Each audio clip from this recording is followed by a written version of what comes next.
Football on Off the Ball. With William Hill, you can boost your winnings on the Sunday game with new Bet Builder Extra. Only with William Hill. Download the app today. 18 plus gamblingcare.ie. This is News Talk. Welcome along to Who You Got, where we preview the weekend's action cross-channel. Another 4 tantalising fixtures to preview this week as we get it spectacularly wrong as we try to foresee the future, but we will try our best. Shane Hannon is here. Hello, Shane. Hello there, Owen. Colm Boohig is here. Hello, Colm. Kathleen McNamee is here. Hello, Kathleen. Hello. Let's get a look at the leaderboard. I think there has been a big mover after last week. Was it Shane? Was it you? It was me, Owen, yes. What happened last week? What did you do that was so good? Well, I called City to beat Plymouth 3-1 exactly. I called United Fulham to finish 1-1 after the 90. Now, ultimately, I went for United 2-1 after extra time, but picked up some points there. I can't see the screen, but I know I did really well. 7 points, I think I got. You got 7 points, yeah. You're on 62 points overall, which brings you to 8 points behind the leader, Will. So you moved into third position. Myself and Kathleen there stuck in fourth. Colm. Colm at the bottom of the table. Yeah, I know what it's like to lift the trophy. I know what that's like. You decided to let someone else have the chance. I remember that, you know. Did you feel sated? Is that what happened this year? Extreme had a one-hit wonder called More Than Words, and I now get it because I lived in the extreme of both. And down there is just as exhilarating as up there because you need to move. You know what I mean? Do you know what I mean by that? You need to move. You need to get up. Motion is the joy. And when you're first as well, you have a consideration: do I go for broke or do I play it safe with my predictions? And both places are good places to be. Colm, I'm trying to say I wouldn't change this for the world. No, I get that. Complacency, I think, set in a little bit with Colm this season. How you go from first to last? I'm just Colm, like is a question. I am racking my brains about where Shane finished last year. I just not top. No, not top. I can't. It's all about the present and the current. I can't place it. I think it was forgettable, the finish. That's what the Irish Times described it as. It's pretty mid-table, but when they reviewed our stat mid-table is better. I've never finished last, I'll tell you that much. I've never finished last. Have you ever finished last, Kathleen?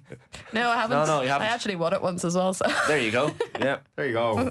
And we've been doing this more than 1 year. We had a summer. Well, I won the Euros. Yeah. Oh, of course, yeah. Well, let's get stuck into some of the European predictions. trophy better than a league trophy, I'll say. Fair point. Well, it's a bit longer, isn't it? League over 38 games. This weekend's fixtures, we're going to look at our Manchester United versus Arsenal, Nottingham Forest versus Manchester City, Chelsea versus Leicester City, and Arsenal versus Liverpool in the FA Cup. So let's have a look at the first game and our first list of predictions today, which is Manchester United against Arsenal, 4:30 Old Trafford on Sunday. Everybody's going for an Arsenal win except for Nathan, who's predicting a 1-1 draw, and Will, who's predicting a 1-1 draw. So it's going to be a draw because Will has predicted it, because he seems to be able to tell the future. All fairly small margins of victory, except for Ger, who's going 5-1 Arsenal. Shane, you're going 3-1 Arsenal. Yeah. There's no universe in which I see Manchester United winning this game.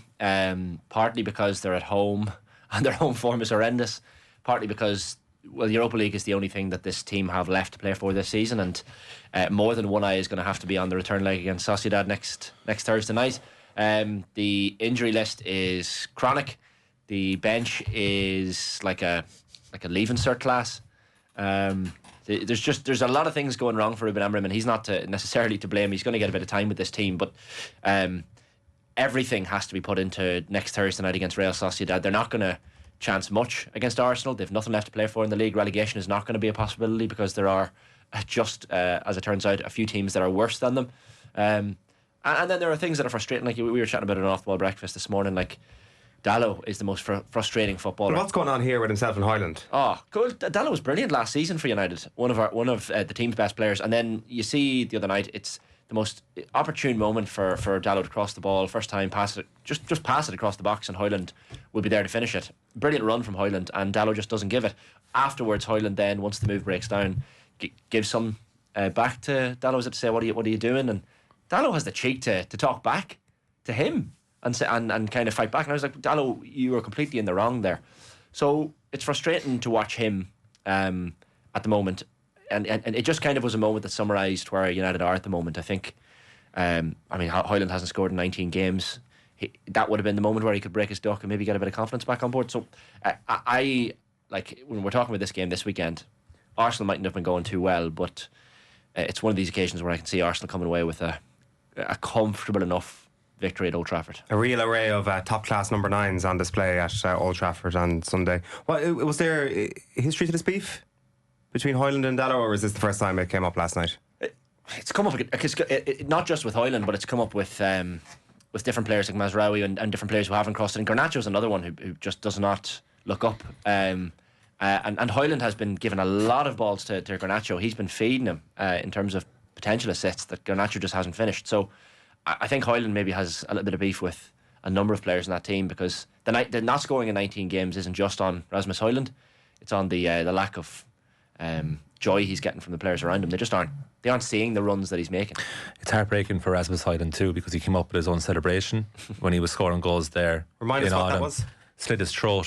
Oh yeah, Gladiator 2, and it was he scored a couple of goals in a short period of time around the release of the film, and it was like, here we go now, he has his own trademark. And I imagine the pressure intensifies because he's gone so long without scoring goals that it's like people are going to forget that I actually have a celebration. This is embarrassing. If you have a celebration, it's noted every time you score. Yes. So you have to consider that too.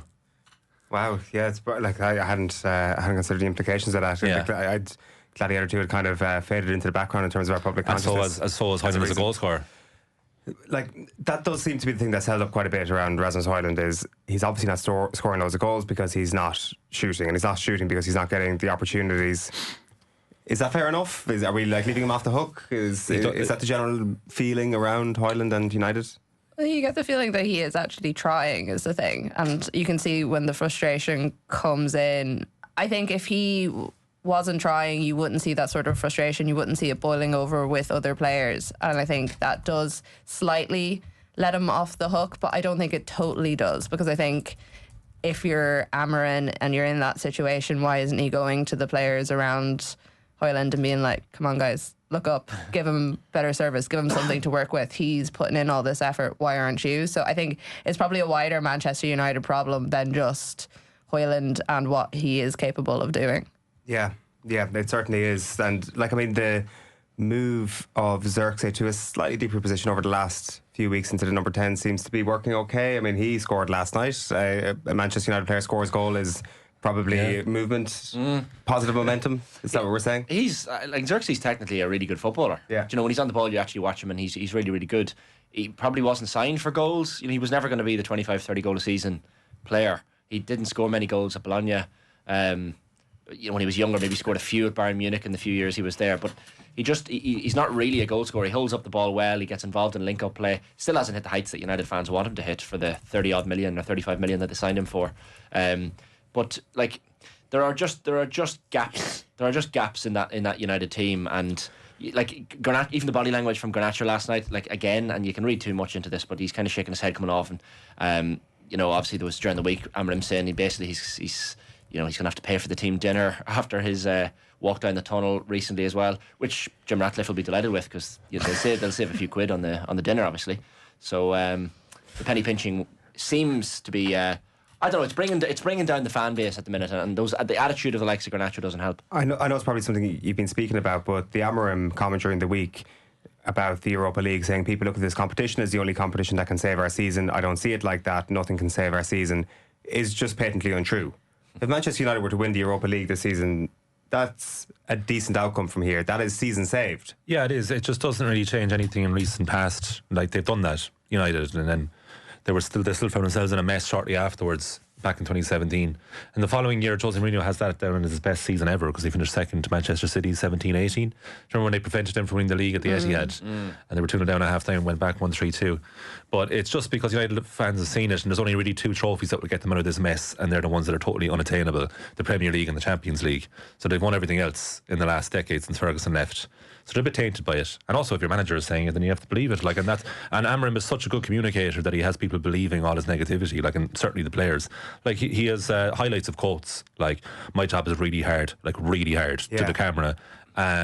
This is the worst team in United history. It's a really bad situation. And when he was unveiled in his press conference, he said this is going to take a long time. It's going to be a lot of pain, because he keeps on saying, and this is one of the messages that maybe has got lost. He was like, if I do revert to another system, if I get rid of the 3-4-3, if I go back to what you want me to play, 4-2-3-1, we might win a game or two, but we'll still be in this situation next year. And he's a man who's thinking about the medium to long term, and he mentions the long term a lot, which is an interesting philosophy and approach in modern management, that you talk about the long term so openly. I am right in saying that there's way more chance of United qualifying for the Champions League than there is of the Europa League and Conference League. There's no backdoor into the Europa League Conference League. It's a good question. Like they can only qualify for the Champions League now. Really, that's a very interesting question. Yeah, because I think they're like 14th in the Premier League. So I don't know what the points differentiation in the last European place in the Conference League is between United and that team. But that is an interesting point. And yeah, so it's their most important competition. It's hugely important. But I understand from Ruben Amorim's perspective that why he's playing it down, and he tends to do this. We were even saying this morning with Mark Critchley on Off the Ball Breakfast, like he did this at Sporting when they beat Manchester City when they hammered them in the Champions League, and afterwards he was laughing. He said that wasn't the 5-1 victory, at all. So he tends to do this. He bursts the bubble. Yeah, but he does it in such a positive and charming way that you're kind of on board with him, and it's not a negative aspect. Because can you imagine if United had a really defensive manager in the media now during this period, which most managers I think would be in this situation. Ten Hag was defensive. He became really defensive. Yeah. Just remember his first season, he was also quite relaxed and composed. But I don't see that character shift ever happening with Ruben Amorim. I don't know if I would put Amorim as relaxed and composed though, because I think with the way he has approached the media and I think him coming out with those comments about the Europa League and the season not being saved is him saving his own skin, because he knows that the chances of United winning the league is absolutely out there, impossible. Yeah. So it's almost like whenever you do get knocked out, he'll just be like, "Oh well, sure, look, I always said this was never going to save our season, so here we are anyway. No, it's a bad season." But he's been doing that from day one. Literally since the ball was kicked, he was like, "This is going to be really tough." He's been saving his skin since he got in the door. But do you think it is composed as well, like the way he's kind of been calling out all the players publicly and constantly giving off about them publicly? And that's pointed though. He does nothing by accident, Ruben Amorim. So that I believe he went into those press conferences fully prepared to say what he was going to. I don't think he gets caught on the hop by a question. Yeah, I think that criticism of the players was targeted in some ways, maybe to the likes of Rashford who ultimately left, but I don't know. I just feel like he's a. Rashford was already half out the door before Amorim even came in. Just with the general attitude of a lot of the players, I don't see what the benefit is of Amorim going and hammering down on the club, on the players, week in, week out. I don't see where it brings any sort of camaraderie or, he's got rid of some players that he needs to bring in some players. He's obviously not going to be able to do that until the summer, and depending on whatever money that they decide to give him. But also he has to work with the squad he has for the next couple of months, and you can't just keep saying the season's gone, sure, that's not going to save our season. He's added to the heaviness. I was thinking that 3 weeks ago, Kathleen, exactly the same. I was like, well, he can't keep doing this, and yet he's finding inventive ways to say new things. Like, to answer your question about the composure, in my opinion, it's not composed at all in transcript, but somehow he does make it palatable the way he says things, because there is a strange upbeat tone to his delivery of it. I think it's beyond charming that I think you're right, Shane. I think there is a method to everything he's doing, and I don't think he's accidentally falling into the trap of saying this is all rubbish. The one time he had to hold himself back and I suppose find himself more accountable was saying this is the worst side in the club's history, because he had to qualify it a bit more, but I suppose it's expectation versus reality. And this weekend is going to be fascinating, because I don't think Arsenal in their planning for these group of games ever envisioned this going into the second leg against PSV, that they could really name the strongest team against Manchester United now and have absolutely no doubt about next week. And there's this mad stat that's doing the rounds this week, that every time Arsenal have beaten Manchester United in the Premier League, it's been 1-0. At Old Trafford. Every single time at Old Trafford, way. yeah. So you go back to Mark Overmars, 98, Sylvain Wiltord, 2002. Did you know this before you put in your exact score? No, I didn't. Should have said yes. I didn't. The research was done. Because I won the trophy. There's a lot of exact scores. So Emmanuel Adebayor, 2006. Pierre-Emerick Aubameyang, 2020, and Leandro Trossard last April. All 0-1. Was the Overmars the treble year or the season before? Season before, 97, 98. That was when Roy Keane was missing, and Overmars. That is a hell of a statistic. Should have changed my score prediction. I do want to get your take on Arsenal more deeply in just a moment, but let's bring Lee Phelps from William Hill in. Lee, how are you keeping? Yeah, I'm really good, thank you. We're looking forward to the weekend. Yeah, it's kind of, we're at this strange stage of the season now where, because the title is gone, the narratives are starting to shift, and I know our charity bet is going to focus around Forest versus City, but just your quick thoughts on Manchester United versus Arsenal on Sunday. Yeah, no, I've been listening intently to what you guys have been saying and thinking about all those those matches which were like they were the pinnacle of the Premier League at that point, weren't they? Like blockbuster games and all the aggro that went with it. And now, what, 21 points between the two teams? It's crazy. And like, I can't disagree with anything that you guys have said about Manchester United. I mean, it's a strange situation. The manager for me just seems to kind of, like you guys said, he just seems to come out with different things. It's almost like he's playing the media at times, like, I'll just throw something else out this week. You know, almost like the Mourinho style, kind of like just chucking things out there. They're 11-2 to win the Europa League, by the way. Right. Spurs and Lazio are the joint 5-1 favourites. But yeah, as far as this game goes, I think Arsenal may be a touch of value at 3-4.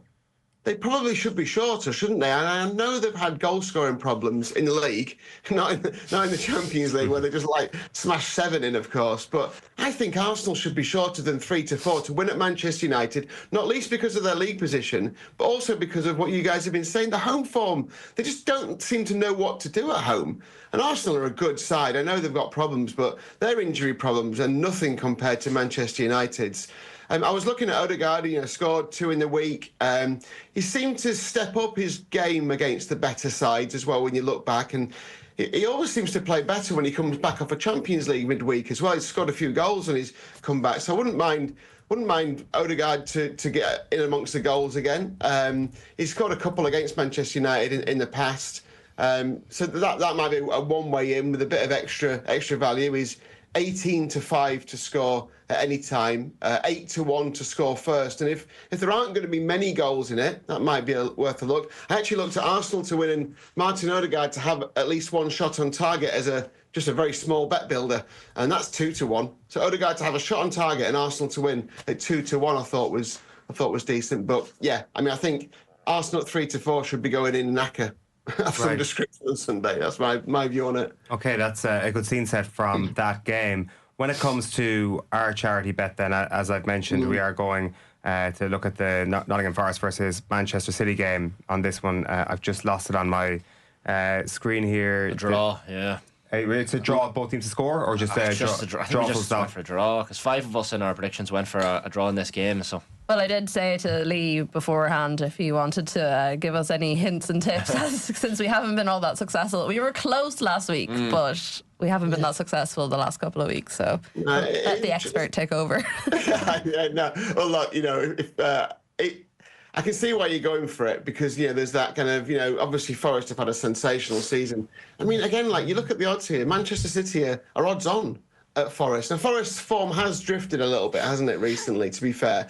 And you just wonder, is this the point where Man City, I've said this about 50 times this season, finally go, right, okay, we're going to do it. I mean, the form in the Premier League has been obviously better than it has been in Europe.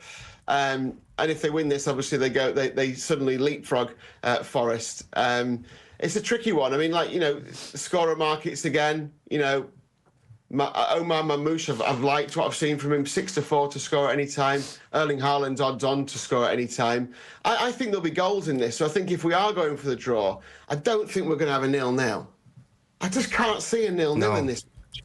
So I think if you're going to go for the draw, we have to go for the score draw, which is 7-2 compared to 11-4. So it just seems I've got no problem with the draw personally. I think City will win the match actually, but I'm not so confident that I'm going to rally against the draw, and it wouldn't be a big surprise. So I think 7-2 is a decent price for that. There is one price boost that we've got on this game which it really caught my eye, and that's Man City to win, Chris Wood and Erling Haaland to have over one shot on target each. That's 12-1, boosted from 9-1. Now, Haaland averages 2 shots on target a game in the Premier League, over 2 shots on target. Chris Wood averages 1, so you've got to do a little bit there, and he's got to have over 1 shot on target to get there. But I think even if you're putting a bet builder together, you could probably just reduce that Chris Wood down to at least 1 shot on target and still get a decent price. But look, I'm not going to try and put you off the draw in both teams to score. I think I can see that. Right, there's also like this beautiful narrative in that where like Erling Haaland has the great opportunity, like a competition winner, to play against his hero Chris Wood tomorrow afternoon. And I think the opportunity to put them both here, Shane Hannon, I can see dollar signs in your eyes. Yeah. You did suggest this earlier when we were talking about it in the I office. said in the office, so I don't know if you have it in front of you, Lee, but I think there was a William Hill special where it was Chris Wood to score a header in the match, and Yes, let's be honest, 11-2, like it's not bad either. And if he scores, it's probably going to be with his head. No, he's unbelievable on the ground. He is, in fairness, yeah. But like you can just see it in a game like this where maybe a corner comes in and Yes, gets his. he's good in the air as well. Of course he is. Yeah, no, that's not a bad shout. I love those specials, those price boosts, because it just gives you. I mean, when you go under the players tab on the match cards, you can back all sorts of stuff like right foot, left foot, inside the 6-yard box, shot on target from outside the penalty area to score. There's a headed shot on target as well. I mean, there's so many different angles you can go in on this. So I think if you find a player, who's and obviously with all the stats available right now, you can go and find what percentage of headers Chris Wood's had, this season, and have a look at it. And sometimes they're the little niches that you find. You think, oh, there's a bit of an angle there. Actually, I quite like that. But yeah, I think this one and the Manchester United Arsenal game are made for the bet builders. We've got a free bet builder bet online this weekend. You just need to go online and opt in to get that. So if you're looking for a bet builder, then check that out on Saturday. And do you know what? Most people in our office are thinking about Cheltenham as well. By the way, I mean, huge weekend of football, but all anyone's talking about is Cheltenham. It's kind of when we get to this stage, the Friday before Cheltenham, it's like everything's like Cheltenham. It's going to be great. I mean, even the football next week, obviously, with the Champions League matches and the Europa League as well, straight after the racing. It's a fantastic week. Can't wait for it. It is always one of the best sports weeks of the year because, as you say, you've got the midweek sport and then you've always got that Super Saturday of Six Nations action as well. Are you heading to the Cotswolds yourself, Lee? Yeah, I'm there for all 4 days. So it's going to be it's a busy, long week. Lucky for me, I'm off the drink until April. Right. So lucky for you indeed. So I should be able to survive the 4 days at least. But yeah, we get there on Monday. We've got Sir AP McCoy and we've got Barry Geraghty as two of our racing ambassadors, Jay Mangan as well. So we'll be doing lots of content with them all week. So if you're into your racing as well, make sure you check out all the tips from the guys each day ahead of the racing. Should be great. We've got again like the football as well. We've got if you check out online, you'll find there's a free bet to be had for the first day of Cheltenham as well. So you need to opt in for that, and then it becomes available on Sunday to use from Sunday onwards. So it should be a cracker. It should be great. Yeah, absolutely. So I think we're settling on both teams to score a draw tomorrow. So just a reminder what that price is, Lee? 7-2. 7-2. Very good. Lee Phelps of William Hill, thank you so much. Thanks, guys. Just to circle back to the top game of our billing, just a quick word on Arsenal. Anybody having their view of their significant trophy winning capabilities this season changed by the fact that they scored 7 goals in the Netherlands, or no? I'm 100% sure that they will get knocked out in the Champions League quarter-final no matter which Madrid team comes through, and this week doesn't change that. There's no argument in your head you can make for Arsenal in the quarter-final, no? No, they'll get bullied off that park by Right. whoever that is. 100%. Like the chasm of quality during the week between Arsenal and PSV was just so big. Yeah. So big. And it's been a while since I've seen them play a team in that way where they're that dominant and also scoring that many goals considering their issues up front over the last couple of months. So I'm in the same page as Owen. They'll get shithoused completely and it will seem unfair and it will probably, they'll only get knocked out by 1 goal or something along those lines. It'll seem like Bayern Munich last year. But unless like Odegaard's resurgent form is actually real, but I suspect it was kind of like playing on beginner level on FIFA last Tuesday. I think they messed up by not beating Bayern last year. Bayern, that was their chance. Yeah. They should have beaten that Bayern team. I agree with you. I don't think whoever they get in the next round, I think they will just be totally bullied off the pitch. I don't think it'll be a situation where they look as confident and in control as they did at stages of last year when they were playing Bayern, or where they looked like they could actually take the game. I think it will be a proper drubbing. Not a 7-1 drubbing, but a confident... You think Arsenal will get shoved in the quarter-final? I think it'll be like a confident win for whoever it is. Wow. I think it'll be like a confident 3-1. Now I feel like the need to defend Arsenal and be like, actually, no. That PSV game was I'm just doing an Amorim over here. freakish in nature. It was crazy, Like, it was 0-0 after a quarter of an hour and PSV hit the bar. Yeah.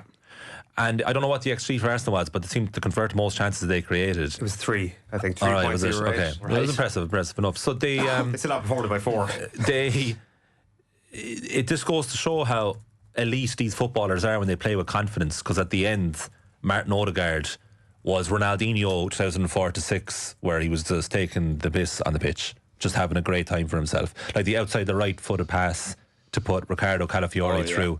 And it was like, whatever about putting Mikel Moreno up front, right? And I know he scored. It was a very kind of Astro-like goal, megsing the opposition player. But like, Calafiore is an unbelievable finisher, and actually has played up front more recently than Moreno did in their amateur careers. So like his finish there against Manchester City when he just joined the club, that curler, but the way he finished that goal against PSV was right foot into the far corner.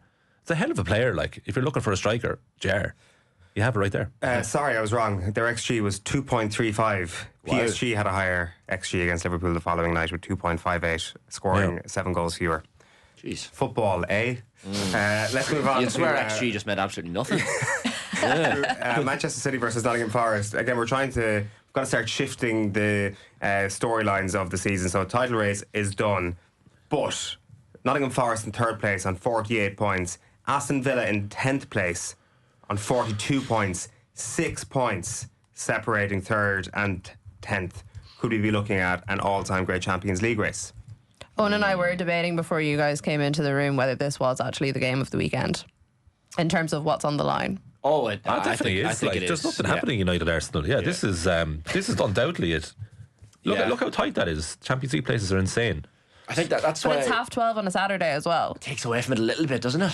You want a nice 3 o'clock or 5 o'clock kickoff for that sort of game. Or whatever, or a Sunday game. Like, it's I've gone for a 1-1 here because I feel like it's the type of game neither team wants to really lose. Like, because there's nothing really separating them. You don't want to mess up at this stage of the season. You don't want to give confidence to the team right behind you or right ahead of you, in this case, in the league table. So I just feel like neither team is going to really risk a hell of a lot. City obviously have they're fighting on a number of fronts, including the Champions League. I don't know. I'd love to see the scientific stats behind the early kickoffs and how much they benefit the home team. I presume they do. Now, there's not a hell of a lot of difference between Nottingham and Manchester, but that could be an argument in favour of Nottingham Forest getting something out of this game.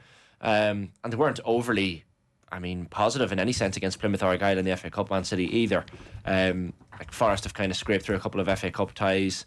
They don't have a great a record against Manchester City, but that won't matter a jot heading into this game.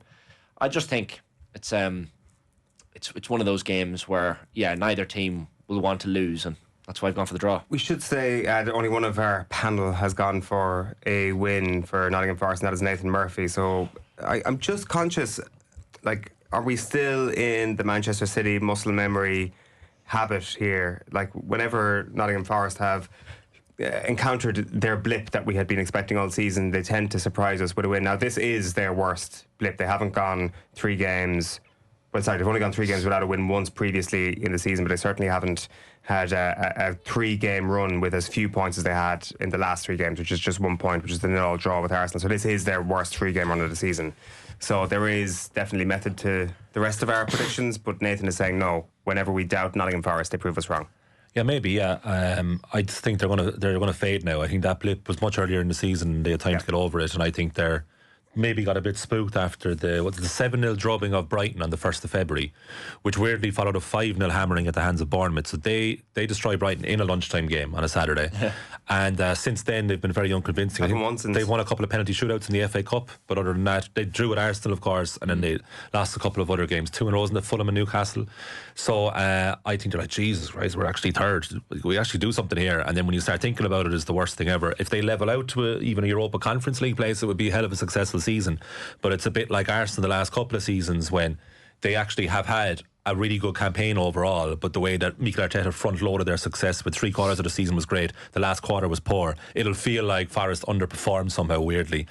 I think Man City are out of the Champions League, they're out of the Premier League title race. They have the FA Cup to look forward to, and they have Premier League. And he can start planning for the future already. He has a few new signings in January. It's the bones of the new squad, what's going to look like next season. And I fully believe that City are going to win this game. I have them 3-1. Top 5 this season? What are my top 5? Yeah. So it'll be top 2 is sewn up, I think, in Liverpool and Arsenal. Then I think City will get 3rd, because at the moment it's Forest 3rd, City are a point behind. Yeah. Then Chelsea, I think, will come in the rear. They're going to go. I think they're going to finish the season nice. And what does that leave us? 1 place below. Newcastle are on 44. Newcastle Forest are on 48 at the moment. Bournemouth are on 43. Right. So are Brighton on 43. I'd have Newcastle in 5th. So Forest missed out in Champions League. I think Forest. I'd be shocked if Forest got Champions League. I'd probably have Chelsea missing out potentially. Liverpool first, Arsenal second, City third. Forest, I think, can sneak fourth. And I wouldn't be at all surprised even if Newcastle finished ahead of Chelsea in fifth. I know Newcastle are a couple of points behind Chelsea at the minute, but I don't know. I just think the tail end of the season, maybe. Not that Chelsea will put much into the Europa Conference League run, but one eye will kind of move towards the tail end of the season, getting a bit of silverware. But it's going to be close. Like that, I hadn't realised there was such a narrow gap between third and 10th. That is insane. But with 11 games to play, we could have the best ever race for top 4. Kathleen, who's your Champions League teams? Liverpool, Arsenal. See, I want to say City for third, but I do also think part of that is muscle memory. I don't know, have they actually shown me enough over the last couple of weeks that they are going to kick on and do something? In some ways, I think, you mentioned the new signings and the bones of the new team. Part of me thinks that Guardiola is going to take that time, now that they are essentially out of the title race, to keep that Champions League spot. But I don't know if they're going to kick on enough. Liverpool, Arsenal, City. I'm going to give it to Forest. I'm going to give Forest an opportunity to get the Champions League place. I don't know if they're going to fall off completely. And then who's your 5th Champions League team? Chelsea are going to make it. Yeah, I think I'm siding with Colm on that. I think Forest are going to drop out of the top 5. Again, just big clubs. Big clubs will do big things between now and the end of the season. Chelsea versus Leicester City. Let's have a look at what we're predicting for this week. I presume it might be leaning towards the home team, given Leicester City are not good at Why football. do we have this game? Well, because it's live commentary and off the ball and news talk. Tune into this competitive game. Please do. Yeah. One of 2 live games. Arsenal or Man United, Arsenal. The other one. This is a 2:00 kickoff on Sunday. Shane, you're the one giving Leicester City a pretty good chance relative to a lot of people. Actually, Gerrard's going for a 2-1 win. There's some big scorelines up there. Colm, you're going for a 5-1 Chelsea when you think they're really back in business. Nathan going for a 4-1 win.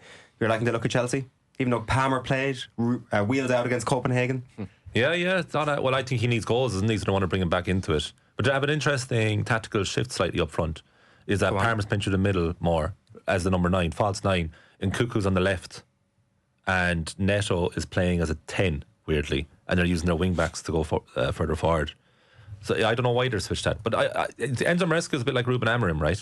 He talked his side out of it way too prematurely, in my opinion. This Premier League title was open to an extent about 3 months ago, and that's when Chelsea were flying it. Up until I think Stevens Day, they started going a bit negative.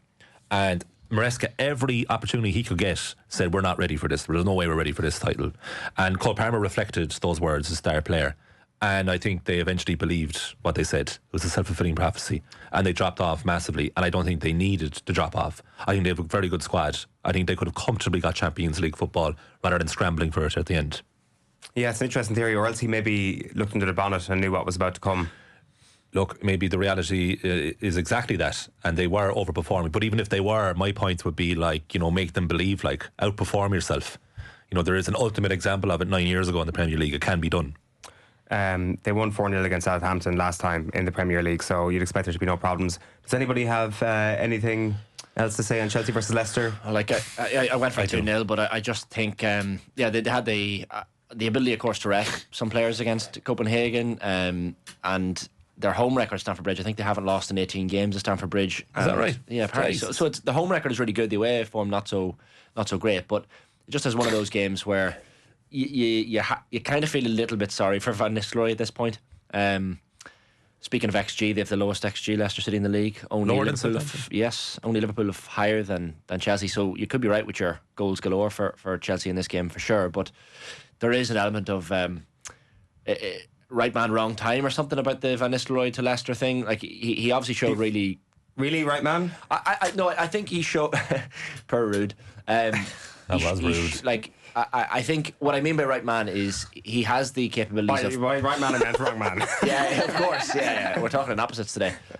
What I meant was he certainly has the capacity and potential to be a really good manager. Van Nistelrooy he's shown signs even in the short time he was interim coach at United with the few Two of the games were against Leicester. That's true, yeah, ironically. But I just think it was a bit early in his managerial tenure to be taking over a team like Leicester, where like the pressure is almighty to stay up, and they just didn't have the squad to really compete. The last time Leicester played Chelsea, they sacked their manager, Leicester.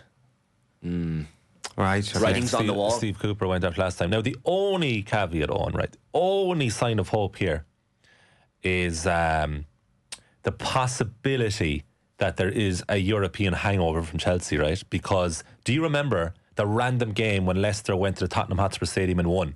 Oh, yeah. That was after Thursday night football for Spurs. And Chelsea have had to go to Denmark. That's Spurs, though. And they're just back. And Leicester have had a bit of time. That's the only hope that they have. Yeah, that's fair. I think that is fair enough. Is there a case to be made that Cole Palmer is actually going to go down as a disappointing season? Unless he has an uptick in goals. Like Brian Mbeumo has more goals than him.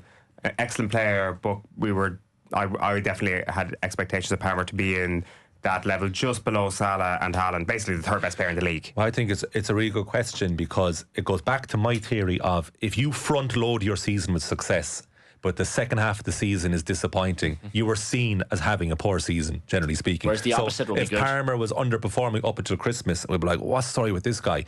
And between January and now, he was flying it. You'd be like, this. He if it also wasn't for still this guy, has the it'd be unbelievable. second highest passing and shooting rate in the league.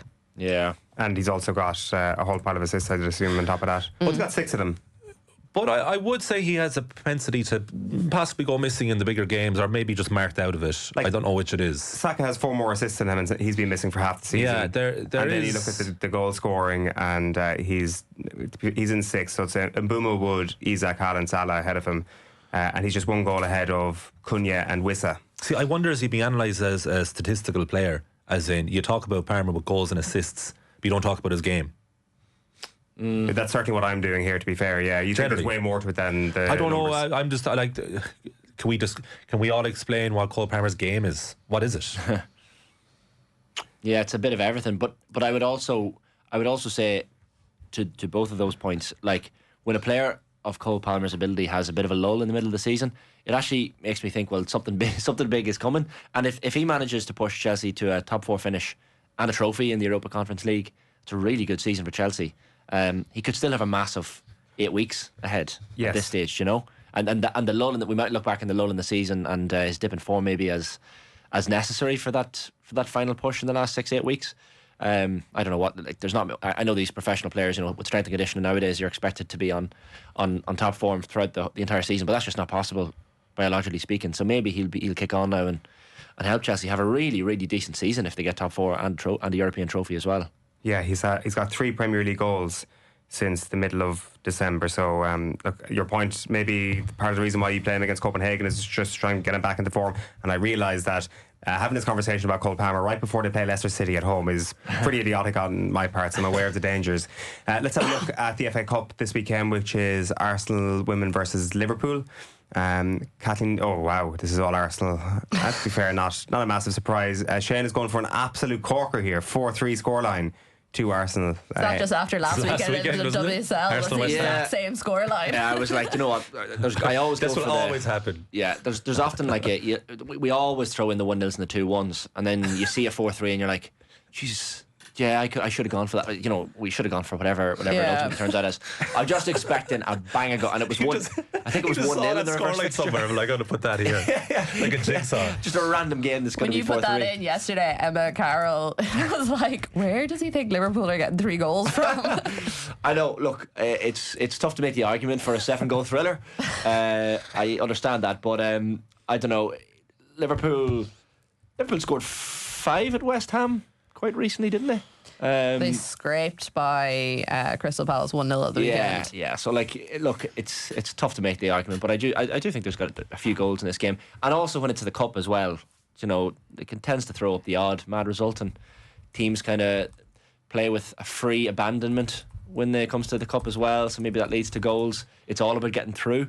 It doesn't really matter about conceding 2 or 3 goals as long as you score for yourself. Yeah. So that's my logic in terms of a 7-goal thriller in the cup. You were saying, Kathleen, that talk is not really surrounding events in the Cup at all this weekend. Everybody's worried about relegation or lack thereof in the WSL.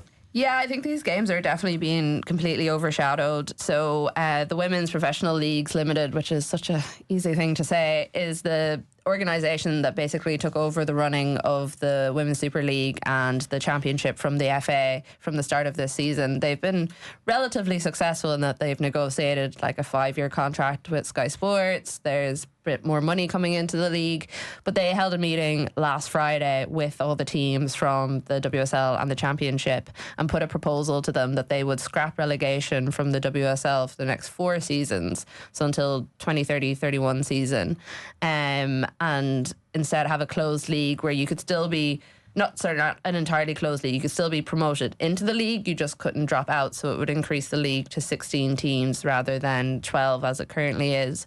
Now, I think everyone for a long time has been calling for the league to expand, but there's been massive backlash from fans at the idea of not having any relegation, which I would be on the side of as well. We did an episode about it on Coigig this week. We've had Gilly Flaherty on the show before and we've talked about it, and she would be of the same thinking as myself and a lot of other people of 2 up, 1 down for a couple of seasons rather than closing the league completely, because I don't think it's going to bring the attraction that the league or the new company that's taken over the league think it is. Are you going to watch Crystal Palace versus Aston Villa when you know there's no jeopardy at stake? Like, the relegation race this year is actually really interesting because Aston Villa have just fallen off a bit of a cliff over the last few weeks. Leicester down there, Crystal Palace, the ones who got brought up, are the most likely to go down. But especially when you have a situation where Chelsea have won the last 5 titles in a row, you're not really looking at the title race in the same way. It's generally the relegation race that has been one of the most interesting talking points. Now, they have Nikki Doucette, who's the new head of it all. She has said that the backlash hasn't put them off the idea, but that there seemed to be almost a bit of certainty that there was a vote that was going to come at the end of the season. That now is a bit more airy-fairy from her side, saying, we're still looking at what we're going to do. We're still contemplating this. Maybe it won't be a vote at the end of the season. Kelly Simmons, who used to be the head of the FA and ran the Championship in the WSL for years, had a big opinion piece in The Guardian during the week. She's a columnist with them now, saying all the reasons why she thought it was a terrible idea. And the FA have also come out and said that they still have a part ownership in the league and they have this thing called a golden veto, and that if they do go ahead with closing the league and getting rid of the relegation, that they will more than likely use it unless there is a bit more clarity over what the process is going to be. To get rid of relegation, I think just on a pure vote, you need 8 teams from both leagues to vote for it. So it is quite a high percentage of both leagues that you need to agree with it. And I think there's also been a massive amount of anger over just the lack of clarity on the fan side. This is all coming through leaks from clubs, from within these meetings, rather than Nikki Doucette just standing up and being like, look, these are the options we put on the table. This is what we're thinking. This is why we're thinking it. She did hold a briefing yesterday, the day before, and kind of ran through bits, but at that stage the damage had been done on a fan side of things. So yeah, it'll be an interesting couple of weeks to see if they do go ahead with it. I mean, there are definitely going to be teams in the WSL who look at that and be like, great. Yeah. Anyway, the names of the teams that you mentioned earlier on, like Leicester, Villa and Palace, it's Birmingham City who are top of the the Championship table at the moment. Like, I think bringing in a playoff is a great idea to the Championship, because the Championship title race and whoever gets promoted the last couple of years has been absolutely brilliant, and there's been like a point difference in it. I think, whoever comes top, get them promoted, and then playoff for the 3 or 4 teams below it. That would be class. Yeah. It'll bring so much excitement rather than getting rid of relegation completely. And I also think there's a massive assumption on the side of the company that are running all this, that they have put forward this thing that if we do this, clubs will want to invest in their team more because they'll know they're definitely there for the next 4 years. And I'm like, do you know some of the clubs that these teams are associated with? That is by no means a certainty. You look at what's going on with Liverpool, the tiny squad. You look at what's going on with United. they're putting a lot of the onus back on the clubs. And I think unless they say, right, if you have to spend XYZ amount on your grassroots, on your academy, on your first team to actually maintain your place, I think they need to put those sort of caveats in rather than saying you get a free pass for the next 4 years. Right. It'd be very interesting to see how that plays out. What's the ideal number of teams in the top tier? I mean, 16 would be good 16, if they could get it. And I know they are going to say, like, Newcastle only have a women's team of the last couple of years. Norwich are doing really good stuff with their women's team, and they're the division below the Championship again. So they are reaching out to clubs who would be like big Premier League, big Championship clubs, and saying to them, you know, what can you do? What can you invest so that you might actually be in the running for this sort of promotion, which is positive. But again, I think they're putting too much faith in clubs that they will invest. Right, we're all going for Arsenal when it comes to on the pitch this weekend. It's 2:30 kick-off on Sunday between Arsenal and Liverpool in the Women's FA Cup. You'll be listening to Kathleen McNamee, Colm Boohig and Shane Hannon on this week's Who You Got. Folks, thank you very much. We'll chat to you this time next week. Football on Off the Ball. With William Hill, you can boost your winnings on the Sunday game with new Bet Builder Extra. Only with William Hill. Download the app today. 18 plus gamblingcare.ie. This is News Talk.